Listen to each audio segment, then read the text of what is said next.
one of the ways we do it, and this, I think we do this in a unique kind of way, is by having a pair of connected texts. So these are not texts just that are about the same topic with the same vocabulary.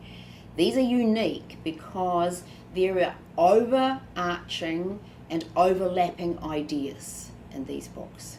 So if I give you an example of something from the very early levels of Flying Start, these are level A books, and these are 2 books that are about insects that children might be familiar with.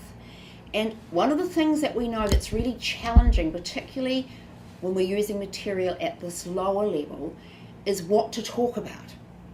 And so one of the supports that we've given teachers is in the inside cover, we have addressed key concepts, and the key concepts are either the same in each pair or they overlap.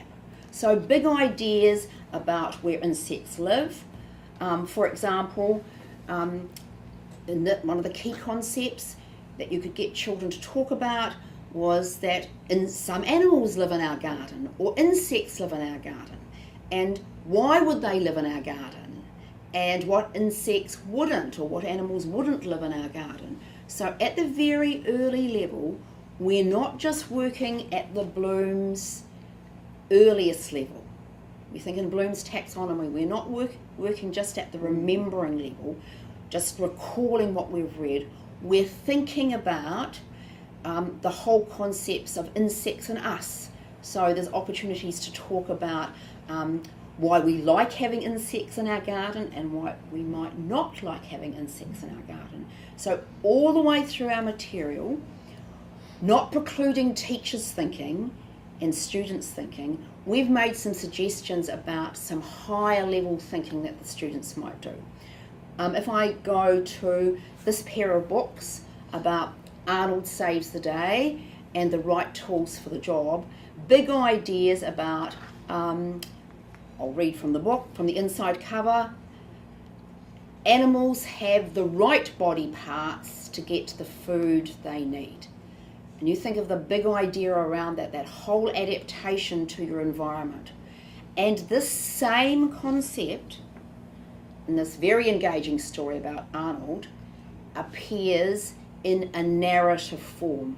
So not only are we encouraging the kids to think at a higher level, we're giving them the opportunity to think about this from an informational text point of view and from a narrative point of view, and then there's an opportunity to think about the synthesis of this material and to be thinking about how do authors present ideas in informational text, and how would you present those same ideas if you were writing a story.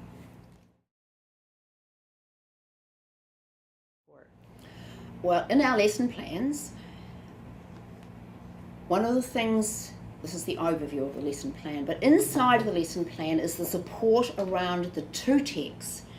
But in each lesson plan, there are opportunities for the teacher to come together with her students and visit the pair together, talking about the pair together, comparing and contrasting the information in the book, thinking about the author's choices, thinking about the kind of visual support.